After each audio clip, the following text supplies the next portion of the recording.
بسم الله الرحمن الرحيم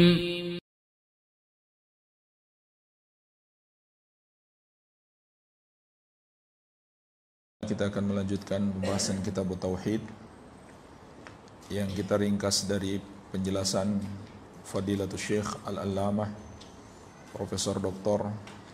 Shalih Al-Fauzan hafizahullah taala dalam kitabnya Al-Mulakhas fi Syarhi Kitab Tauhid. Kita masih di bab yang pertama dalam pembahasan dalil yang ke-6, yaitu sebuah athar. Penulis kitab Tauhid Syekhul Islam Asy-Syaikh Muhammad At-Tamimi rahimahullahu taala berkata, qala Ibnu Mas'udin radhiyallahu anhu, berkata sahabat yang mulia Ibnu Mas'ud radhiyallahu anhu, semoga Allah meridai beliau, man arada an yanzura ila wasiyati Muhammadin sallallahu alaihi wasallam allati 'alaiha khatamuhu falyaqra qaulahu ta'ala. Barang siapa yang ingin melihat wasiat Nabi Muhammad sallallahu alaihi wasallam yang tertera di atasnya stempel beliau, maka hendaklah dia membaca firman Allah Azza wa Jalla, Qul ta'alau atlu ma harrama rabbukum alaikum. Katakanlah, kemarilah kalian, aku akan membacakan kepada kalian apa yang diharamkan oleh Rabb kalian atas kalian. Ila qaulihi ta'ala, sampai pada firman Allah, wa anna hadha sirati mustaqiman fattabi'uh, dan bahwasanya inilah jalanku yang lurus, maka ikutilah jalan itu. Al-ayah, yaitu maksudnya surat Al-An'am ayat 151 sampai 153. Jemaah sekalian,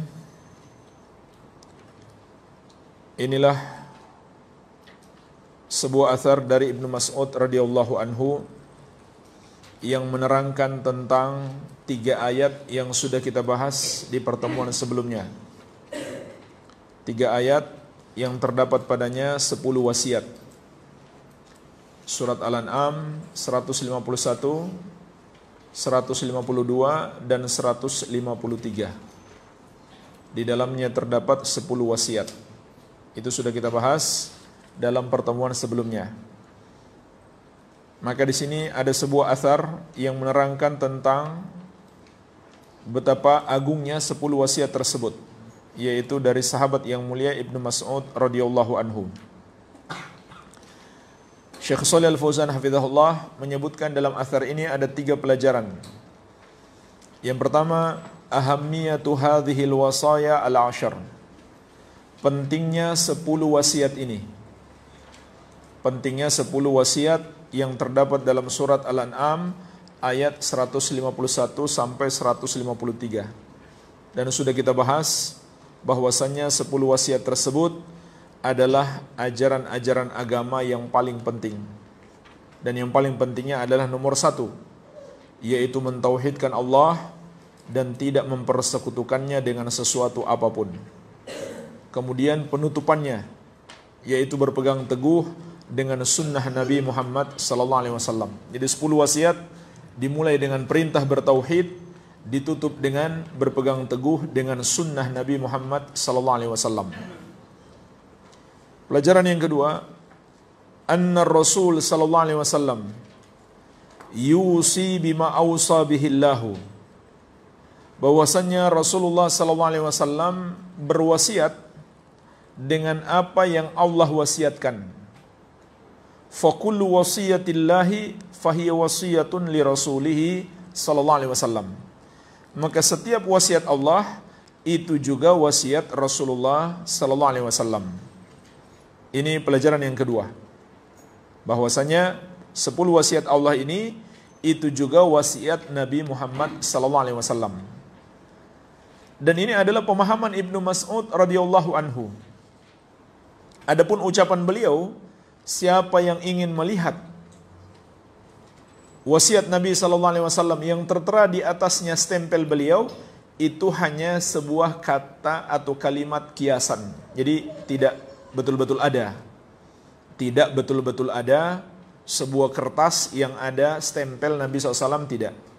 Maksud beliau bahwa Nabi SAW berwasiat, hakikat wasiat beliau adalah wasiat Allah Azza wa Jalla. Baik. Pelajaran yang ketiga, umku ilmi sahabah wa dikkatu fahmihim li kitabillah.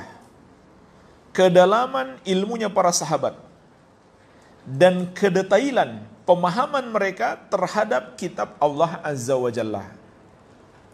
Betapa tidak jemaah sekalian, para sahabat itu adalah murid-muridnya Rasulullah sallallahu alaihi wasallam. Maka tidak mungkin kalau ada generasi berikutnya yang lebih pintar daripada sahabat dalam memahami Al-Quran dan sunnah Nabi sallallahu alaihi wasallam. Karena guru mereka adalah guru yang terbaik. Ini faktor pertama. Faktor yang kedua, Al-Quran dan sunnah dengan bahasa mereka. Kemudian yang ketiga, mereka tahu kenapa ayat ini turun. Apa sebabnya? Apa konteks pembicaraan ayat tersebut? Mereka lebih tahu.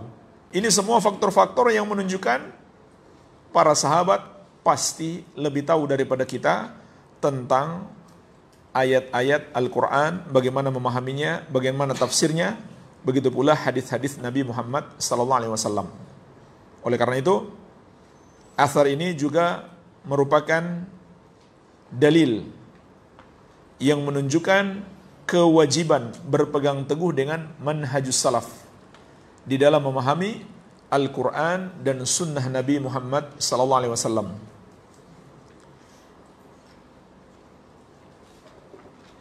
Dan apabila terjadi pertentangan antara pemahaman kita dan pemahaman sahabat, apabila terjadi pertentangan, maka hanya ada dua kemungkinan. Mereka benar, kita salah, atau kita yang benar, mereka yang salah. Dan itu tidak mungkin. Pasti mereka benar dan kita yang salah. Iya. Jadi secara akal sehat juga nggak mungkin kalau kita yang benar, mereka yang salah. Maka sudah sepatutnya kita merujuk kepada para sahabat radhiyallahu anhum dalam memahami Al-Quran dan Sunnah. Dan inilah jalan keselamatan.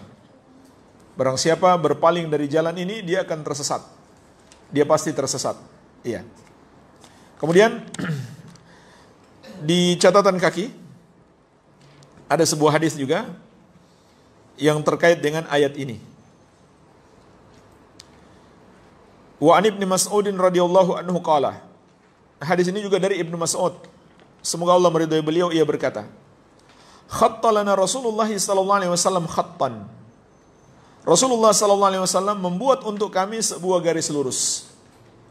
Jadi beliau menulis sebuah garis lurus satu di tanah, ditulis di tanah. Tsumma khatta an yaminihi wa an shimalihi khututan. Kemudian beliau menulis atau menggaris di samping kanan dan kirinya garis-garis. Di samping kanan dan kirinya dibuat garis-garis. Ya. Summa qala, kemudian beliau bersabda, "Hadza sabilullah." Yang satu garis ini, inilah jalan Allah. Wa hadhihi subul. Adapun garis-garis yang banyak di samping kiri dan kanannya, itu adalah jalan-jalan yang lain yang akan mencerai-beraikan kalian dari jalan Allah. Ala kulli sabilin minha syaitanun yad'u ilaihi.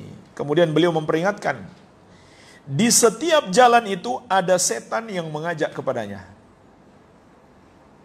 Jadi ini sebuah peringatan dari Nabi sallallahu alaihi wasallam. Di setiap jalan kesesatan ada setan yang mengajak kepadanya, dan jalan kesesatan itu banyak. Sedangkan jalan kebenaran hanya satu, tidak berbilang. Kemudian beliau sallallahu alaihi wasallam membaca ayat ini. Wa anna hadza sirati mustaqima fattabi'uh.